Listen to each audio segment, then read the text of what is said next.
He sends someone from this side of ministry who has that leading and teaching and guiding and instructing kind of a ministry. And that person is none other than Timothy himself. Look again at chapter 2, verses 20 and 21. He says, "For I have no one like-minded who will sincerely care for your state. For all seek their own, not the things which are of Christ Jesus." He says, I have nobody else that's like-minded, that thinks the same way about these things, that takes the same care of these things. And don't you find it interesting that he says there's nobody else that's like this? They all seek their own rather than the things of Christ Jesus. I think we have to be careful with that statement in over-interpreting it. I don't think Paul meant that throughout the course of his entire ministry, there weren't other people like Timothy that you could give this kind of a task to and know that it would be fulfilled. But I think he's saying at this moment, Timothy is the only one. And you have to stop and you have to ask the question, why? Is it because these others have become so entangled in the affairs of this life that they've been pulled away from the greater task and the greater responsibility that God has given to them? Listen to what Paul said to Timothy in 2 Timothy chapter 2, verse 4. He said, "No one engaged in warfare entangles himself with the affairs of this life, that he may please him who enlisted him as a soldier." You have to wonder, as Paul looked across the landscape of people that he might send to Philippi, and the only one that he could think that was like-minded, that would care like he cared, that would do it like he would do it, that would minister and lead like he would minister and lead, was Timothy. Maybe it was because some of the others had just become entangled in the affairs of this life.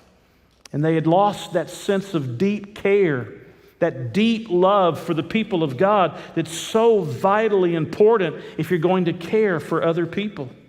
That same deep love existed not only in Timothy, it existed in Epaphroditus as well. Think about it.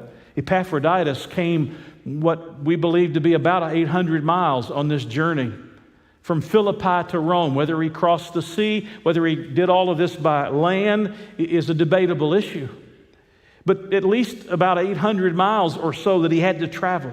He had been entrusted with a sum of money that the Philippians had given to take to the Apostle Paul to help him while he was in Rome and in ministry there in Rome while under arrest.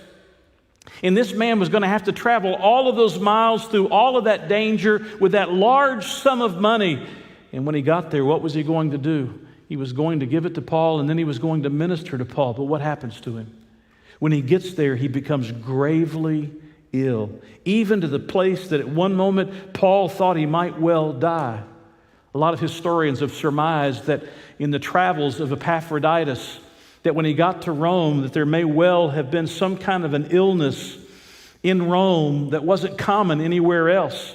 And consequently, he didn't have an immunity to it. And when he got there, he picks up this illness, sort of like what we're facing with the pandemic. He picks up this illness that he's never been exposed to before, and suddenly it takes him down. It takes him almost to the point of death.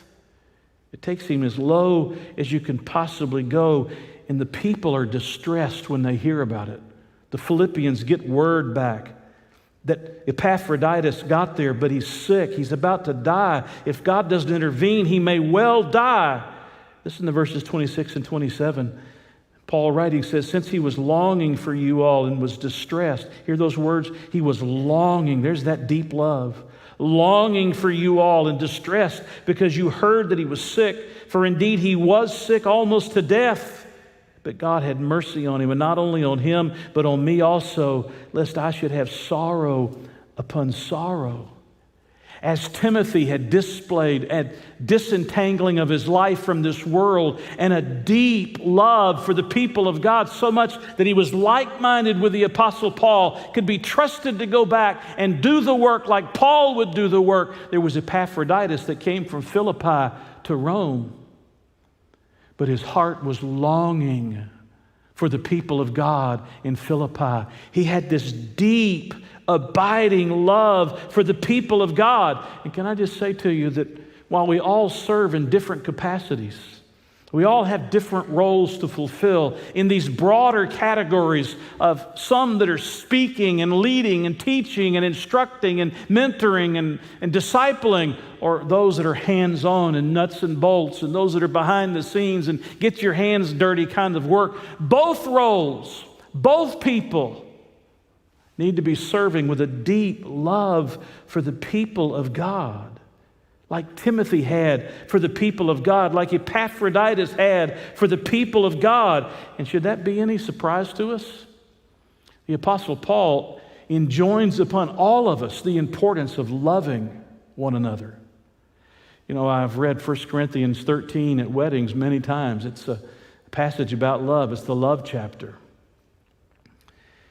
And it's a beautiful chapter to read, or at least portions of the chapter to read during a wedding. But you know it has nothing to do with a wedding? It was written to a church that was in conflict, a church that was in division, a church where there was carnality present. And the Apostle Paul writes these words, 1 Corinthians 13, though I speak with the tongues of men and angels, but have not love, I have become sounding brass or a clanging cymbal. And though I have the gift of prophecy and understand all mysteries and all knowledge, and though I have all faith so that I could remove mountains, but have not love, I am nothing. And though I bestow my goods to feed the poor, and though I give my body to be burned, but have not love, it profits me nothing.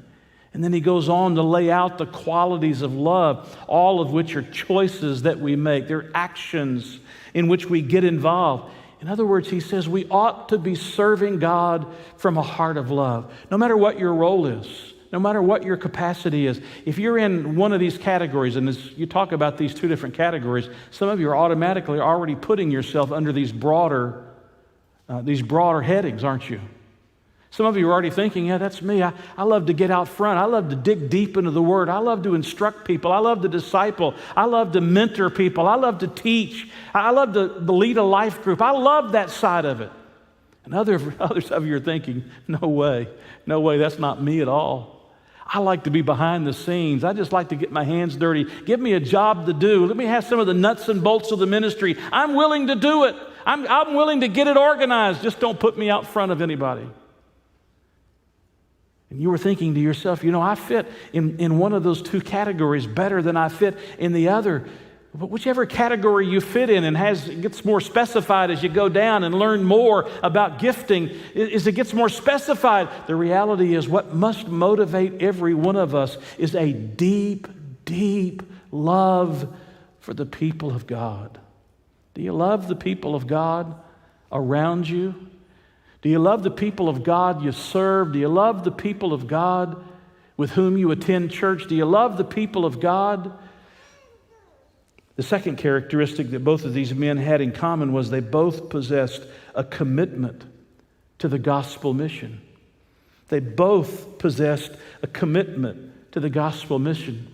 Not only did they have a deep, abiding love for the people of God, they were equally committed to advancing the gospel of Jesus Christ. They both were motivated by the gospel. More than anything else, they wanted to see the gospel go forward. Now, if you haven't caught this in the book of Philippians, you need to get it. That was Paul's greatest concern. Whether he lived or died wasn't that important. That the gospel continued to advance was what was most important to the Apostle Paul. And that's what ought to be most important to every one of us who are serving the Lord, no matter what our gifting may be. Ultimately, what we long for is others to hear the good news of Jesus Christ, that He can change their lives forever. If you want to look back into